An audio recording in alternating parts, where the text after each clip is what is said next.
Hello. Hello, everyone. Hi, Adam. You're below me on my screen. So if you look up, hey, buddy, we're like the Brady Bunch. Hey, guys, welcome to a special edition, special live broadcast of, I guess, the Sophisticated Hoosiers group in Hoosiers. I got my buddy here, Adam Bundren, and we're here to take all of your questions, quandaries, queries, anything you might want to talk about during this whole madness we call the COVID-19, the pandemic. It's the craziest time I've ever been alive, Adam. It's insane. It's complete chaos. I'm terrified and could not be happier all at the same time. I know, it's a weird feeling. After talking to you earlier, I felt strange, but I felt good. Here's what we're gonna do. I'm gonna let you in on a little stuff, just business shit before we go. Adam is a part of the Mycelial Media Network. They are welcome to our world. They have an episode that just dropped today, Shannon Lewandowski, which is a awesome episode. The guy, the parts about his son touched my heart, and he has just some overall great advice on just being a good human. And that's what your podcast is all about, dude. It's so good. Yeah, thanks. Shannon was awesome. As episode 13 dropped today, he was amazing. He's a guy that I get a ton of inspiration from, just because he is constantly he's a connector. He's constantly trying to connect other people and build their lives and help them succeed. So we were super pumped to have him on the show. It was our last outdoor recording before we got the studio. I heard the fire. Yeah, we were by firelight. Yep. Quick crackling in the background, which Sarah got some credit for that. So that's big. Subscribe to that. Craig has the Missouri Psychedelic podcast that's out. We have Hoosier COVID watch parties that we're going to do immediately after this. Craig has a movie queued up for us immediately after this.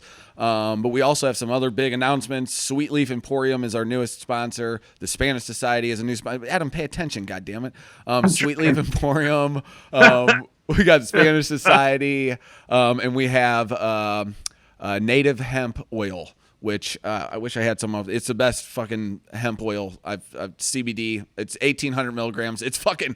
It gives me a good like head change to where I'm like, man, I need that shit today. Things aren't processing as well as they should be up in the old noggin. So that's awesome. We're growing. Everything's growing. That's great. Now to really get into it. Adam, what's going on? What's going on, man? Because I've heard you got. Sometimes Jenny comes in. Can you not hear something? Oh, Jenny's bringing down a bottle of it. She's the best. She's the best. Sweetheart. This stuff is the bomb diggity. I'll hook you up with some native hemp. God, zoom in on that. So anyway, Adam, to get back to this COVID thing, I had heard of where I got started in all of my conspiracy stuff was 9/11 and World Trade 7 always kind of sat weird with me because I was ready to. We were 18, dude, at CBC. How many dudes were like, "We're going to join up, dude"? Right. And so conspiracy theories have kind of grown since then. And then you start to look at like JFK and like the moon landing, and you're like, "Oh shit, am I crazy? What's going on here?" And conspiracy theorists always get named as crazy. That's a good way to discredit the person saying these things go against the status quo. But what really changed me was Pizzagate a few years ago. Like I had this journalist who I was so bought in on, and maybe that's the whole thing about, you bought in with your politician, you're bought in. Maybe I shouldn't just, my own hero should be myself and my kids, whatever. That's a topic for another night. But Ben Swann had his whole career derailed because he followed Pizzagate and just broke it down. He kept reiterating, I'm not saying this is what's happening. I'm just saying what I'm hearing. I'm just saying that people should check this shit out. We might want to take a look at it. And then he left cryptic messages. On Twitter afterwards saying, Tuesday, but he spelled Tuesday. Like Sun Tzu, The Art of War. And he had his dates like a different day. And so I'm fucking Nicolas Caging myself. I'm bought in. And he's like, just wait. Just wait. Just know that the good people are forming something. And we're trying. Just trust us. And I'm like, I'm with you, but man, I don't know. It's hard to stop the fucking Microsofts of the world and the big, the big, huge conglomerations. It's like Mr. Google, Robot. everything. Yeah, right. So then now a conspiracy came out recently that this COVID-19 may be a cover-up to maybe keep us safe from a global sweep of all of the garbage and shitty humans, lizard people, for lack of a better word, to sweep them all up and get rid of them. Your thoughts, Adam? Sum that up. Sum it all up. Where to begin? Well, you and I talked about it earlier today, and I've talked to pretty much anybody that will listen to me over the course of the last few weeks. Since Ben Swann came out, and even before Ben Swann came out, when people that were looking at stuff really started to hear who James Alefantis was, who is the owner of Ping Pong Pizza or whatever the pizza Comet joint, Pizza and all those. Yeah, the pizza joint in DC, and all of the highlights that were going on in that world for a relatively short amount of time, just a few months. It was everywhere. So I started looking at it then. This has been 3, 4, 5 years ago. And when Ben Swann came out, and then other freedom fighters started coming out, I remember telling my friends and my family, I'm like, just wait, it's coming. And as time went on, boy, did I sound crazier and crazier, because when he said when he used the author of Art of War, see you on Tuesday, I'm like, it's Tuesday. And then 1,500 days later, I'm still like waiting for a Tuesday for it to come back. But what's crazy is when the COVID-19 started to gain a little bit of traction, I started getting some messages from some friends that knew kind of I was in that headspace and looking at that stuff. And it was different. You and I talked about this earlier. It felt different. It didn't feel like the same conspiracy that was around the Vegas shooting or around other, mass shootings that were happening, or things happening in the economic world or in that climate. It felt different. And I immediately went to my brother and to my wife, and I said, it's happening. You guys, this is it. It's here. And I started to be able to put the pieces together of like, okay, why is this co-op happening, and who are the parties that are involved, and how are they using COVID-19 as their cover, and then now there's a cure, and it's fascinating. I could not be more excited to see the absolute trash that is in this world getting their due come up. God, you seem really happy about it, which it's weird. It's a good thing, because I shared a 60 Minutes episode with you earlier that I could kind of forgot about. I was like, hey, have you seen it? And you're like, oh, yeah, I've seen this. There's a legitimate 60 Minutes episode that has 3 survivors of the VIP pedophile list, which was in the UK and Australia, I believe. Yeah. And these are the head of Australia's CIA, I believe. Yeah. Abducted a young boy, the chauffeur's son, killed him, like all of this weird shit that was on 60 Minutes, and they're like, yeah, no need to worry about that, big guy. And then we had Epstein come about. Right. Oh, and yeah. Epstein was, supposed to be the backbreaker, and then it turned into a meme. It turned into, he didn't kill himself. He didn't kill himself. Same thing with Weinstein.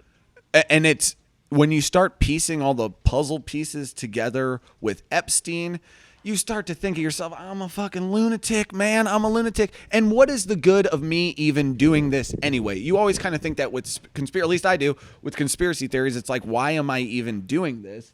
This is kind of crazy. Why am I even putting myself through this? But with the Epstein stuff, it brought a lot more to light, and the world has been turning on for the last 5 to 10 years. We talk about it on the show. We talk about how things are just turning on. People are trying psychedelics in a more, in a way where they can open their hearts and minds and realize, look at this dude. You see this dude in the background peeking? He's getting the truth bomb tonight, brother. What's up? You want to come out here? Say hi to everybody. He just wants a little bit part of the action. I get it. We're talking about the COVID-19. Honey, you want to come grab this guy? Hey, we're just hanging out. I don't know where your mom is. That's crazy. I hear her yelling from upstairs. Here, go see what your mom's doing. I bet she's doing something fun. She'll give you $5. She'll give you $5 V-Bucks. The world's gonna be run on V-Bucks. We're all gonna need V-Bucks. Here, have a Bitcoin, kid. Go upstairs. That's kind of the interesting thing too, because if what we're kind of alluding to, which there's a elite pedophile ring that is being rounded up by these what are we calling them? It depends. I mean, you hear white hats, freedom fighters, patriots. Yes. You hear white hats. I'm always like, oh, that's kind of fucking dope. Yeah. But so they're rounding them up. We're being put inside for our own safety, just so it's not a freak fest and they can kind of manipulate the people who are out right now. They're almost pushing us to the side to be safe. That's a great thing. How does that change things after this? How does that change the banking system? How does that change our day-to-day lives? I mean, there's no, you and I talked about this earlier. There's no possible way for us to comprehend how this is going to change the world. If what these conspiracy theorists believe is true, it will be something that our cognition cannot comprehend. We will not be able to understand the difference in the world when we're not trying to own one another, when power isn't the currency. Now there's still, I mean, let's be honest, we're humans. Capitalism and power is going to be a part of who we are as a people. It shouldn't be, but it just is. Since the dawn of time, we wanted the biggest cave, we wanted the biggest castle. So that's always going to be a piece of it.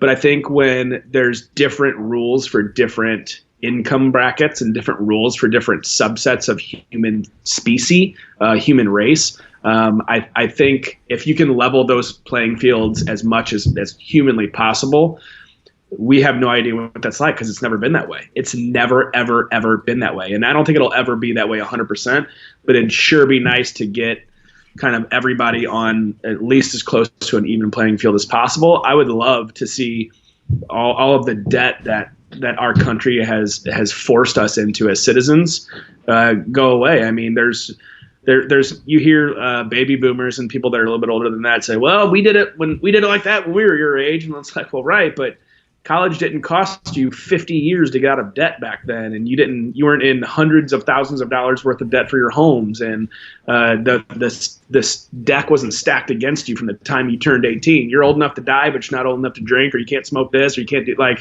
it's insanity, and we've just been programmed to accept it for so long. And if that ship starts to turn, I'm super pumped for it's not going to be for us, you know. I mean, we're probably going to be screwed. It's going to be for our kids and for our kids' kids. Yeah, because that's we mentioned earlier too that a lot of the white hats are going to have to go down. They have infiltrated the cabal, if that's what you want to call it. And if you start really getting into the weeds with the spirit cooking and the Podesta wall art and some of the bombs that were released in WikiLeaks, obviously, but Vault 7, to where they were talking about the one of the biggest things that stuck out to me from the Vault 7 leaks was they have the capacity to get in anything that is connected to the internet, has a backdoor, unless it's encryption based, like a signal messaging process, or and I'm not even probably the right guy to be telling anyone this, but this is what I understand. That from Vault 7, Samsung, Apple, every big electronic company was like, oh yeah, you can get, and cars too, because I'm not sure if you're familiar with Michael Hastings. I'm sure you are. The Rolling Stone reporter, that they said no, his car ended up a mile down, his engine ended up a mile down the road, and his car was smashed into a tree, and they had video of him going like 130, and they're like, no, he wouldn't. And he was putting out a bunch of tweets saying, hey man, I'm not going to kill myself. I'm on to something here. Yeah. Just so everybody knows, like, that's not what I'm going to do. Then that happens. Then I remember a blurb in the media. They asked Mercedes if they could control the cars with a computer, because this is at the time when they're like, can you do that? Right. And Mercedes is like, no comment. And they're like, well, I mean, can you? And they're like, well, you can, just like when you're when you're no comment, but no comment, you know. And I remember Right. Audi came out and they're like, "Fuck yeah, we can control the car. Have you seen the fucking buttons we can push? And the car does what we want it to do." And that is kind of interesting what the politicians are trying to pass right now with this encryption bill that I think is hopefully going to get squashed, is that they're trying to end encryption. It seems like both sides right now are coming to a peak, a fever pitch point. And it's weird that it's happening around the spring equinox too, because that's a whole nother deal in itself, man. Yeah. Oh yeah. Have you looked up like the what's the spirit cooking lady's name and all that stuff? Have you? I can't pronounce it, but it's she's been seen with, I mean, all the who's who. She's in pictures with Lady Gaga and Epstein and the Clintons, and I can't pronounce her name. It's something goofy, but Abramovich. Yep. Marina Abramovich. Yep. Yeah, I mean, she apparently throws a hell of a party. Yeah, they've got people laying in blood and stuff. And you think, well, celebrities are just kind of quirky and crazy, and they're always eating sushi off a naked girl and stuff. It's like, yeah, that's a little different than these paintings that the Podestas had haunt my dreams. They're little kids who are tied up in which somebody on a Reddit subthread found that it looks like one of like the Rockefellers' pool houses, like where it's been painted, and you start thinking about the history of some of these mega families, which kind of leads me into the next thing with the encryption thing. Set that aside for a second. Also, what's happening at the same time is we have Bill Gates and the ID 2020 happening, which is fucking insane. But I'm also a technocrat or something. I love technology. I'm there. I want to see what we can do as humans, but I don't want a mandatory vaccination or a tattoo that tells me I can't get into the inner ring of the city because I don't have a certain chip in my body. And what kind of do you know about the ID 2020, if you can elaborate on that, if you can at all? No, I mean, that's kind of, they've been very cryptic about what it is. I mean, they're saying, oh yeah, they won't say if it's a tattoo or an injection or a chip, or they're basically just saying that there's a way to identify whether or not you're a citizen, right, or if you've recovered. Yes. And at first, when I first heard about chipping, and because that's chipping and those IDs have been in there for a while. In the circles of those conversations, as soon as I heard about it, I'm like, yeah, chip me. I would love to be chipped. Like, you know what I mean? But then all of a sudden I'm like, ooh, maybe that's not a good idea. Like, I know. But I'm like you. I would love all tech. Like, hook me up I want wires. Like, I want to be able to pull stuff out of my neck. It'd be awesome. Yeah, I'm good. Download me a bunch of kung fu. I'm cool with it. All like of that. it. That's fine. I'm good. But we're all coming to this fever pitch point where the world is going to drastically change, and we are the universe learning about itself. So, and I was listening to Joe Rogan and Duncan Trussell today talk about artificial intelligence and how I thought today, which kind of came from their talk, was if you were an intelligent being that your lifespan was 1,000,000 years, because we're such a blip on the radar. Yeah.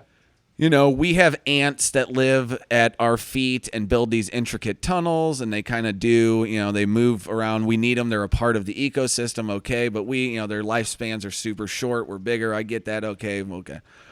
Well, then if there's these beings, and say they're artificial intelligent beings that live for, as long as these ions can last for or whatever, the best way to do it would be to incubate these little monkeys that kind of create this world for you, and then you come back, which is, we've been around for 250,000 years, I think, or 300,000 years. You come back in 300,000 years, you're like, oh, cool, all right, we got a whole nother planet that we can harvest now. Like the advent of machines and the virus, like it seems like we're coming to, and this isn't a typical virus that we've seen in movies where it moves real quick and the person's like oh, black face and gross, and you're like, oh God, they got 2 days.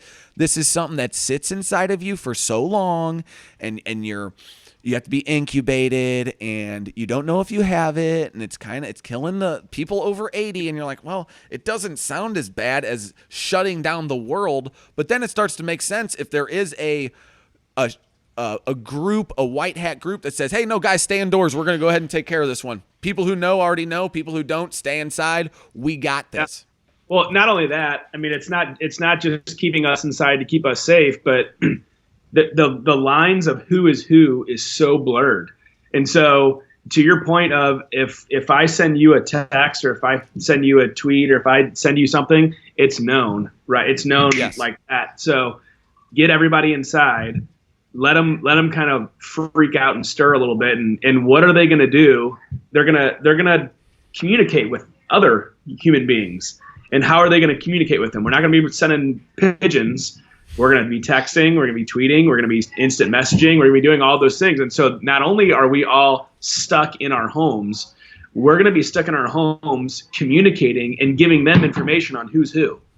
So what party are you in? Right. So if I'm in my home and I'm Ellen DeGeneres and I'm freaking out because they're on to me, I'm going to be communicating with the rest of my people saying, hey, are they on to you too? Or, and they're like, okay, got you. Now we're building that cell for them to find out who's who. So like we should go on record and say, I'm not suicidal. Everybody's just misunderstood. I don't even know this guy. It's all his idea. I'm just Steve. It's probably Craig Kohler's idea, actually, if anyone's watching this. We work for Craig. Craig runs Mycelial Media. If anyone has any problems, please direct your emails to twain@mycelial.media. No, okay. You sent me a video of Madonna earlier. What a mess. Fuck was that, dude? Dude, I'm telling you, they're losing their minds. The people that are being, hunted by the white hats are losing their minds, and they don't know what to do. It's unbelievable. And when I see it, like the human side of me is like, that person's creepy. They need help. But like the dad in me who wants to see pedophiles all be burned at the stake in like Times Square, and we all get to watch it. Is just so excited to see these people freaking out. I love it so much. I can't wait to see the shoe drop. Well, and you also sent me a crazy, wild video that was, what's the actor's name? And he's talking about Oprah and how she's Isaac Kappy. Isaac Kappy. Like, look that shit up, people. Kappy. It's unreal. That he's and she's like, why do you think she's got a school in Africa? I always wondered when I was like, why didn't she open a school in Chicago? Like, I know they could probably use it. I'm sure she did, and it's interesting when you get so much wealth that you can donate $10 million and it's the dead skin cells off your asshole. Right. Like it's nothing. It's and you should probably be collecting those right now too, because you never know. Save everything. Never know what they're gonna choose as the next currency. All right, so we're going to wrap this up. I hope everybody enjoyed the special live broadcast. Adam, give the people some hope, because I want to tell you guys, if this is really going on, we have a chance to start over. I think we had a post about living in the woods and being one with nature, and this is what this group is, and it's growing organically, and people are bought into that idea. So this could really be a fucking great thing. Adam, what you got for them? I mean, here's the thing. As someone who's been watching this for a while and excited to see what's going to happen, I've been trying to live my life just very simply. You and I talk about it all the time: peace, love, and positivity. And it's something that always seems unattainable by today's standards, whether it's because you're pushed down by the man or work or anxiety, depression, any of the issues that you have. But help is here. It's on the way, and it's not just in the form of white hats. It's in the form of communities like this. It's in the form of the friends and family that we choose to surround ourselves with that are like-minded. I love this community so much because we don't all agree on a lot. There's fights daily, sometimes weekly, in the comment section of posts. But nobody runs off and takes their ball and goes home. It's bigger than that because it's a human condition. And so Yeah. I think the good news and the silver lining is already here. Now we're just getting help from our parents to make things a little bit easier. It's going to get worse before it gets better. But man, on the other side of that cloud is going to be some really beautiful times.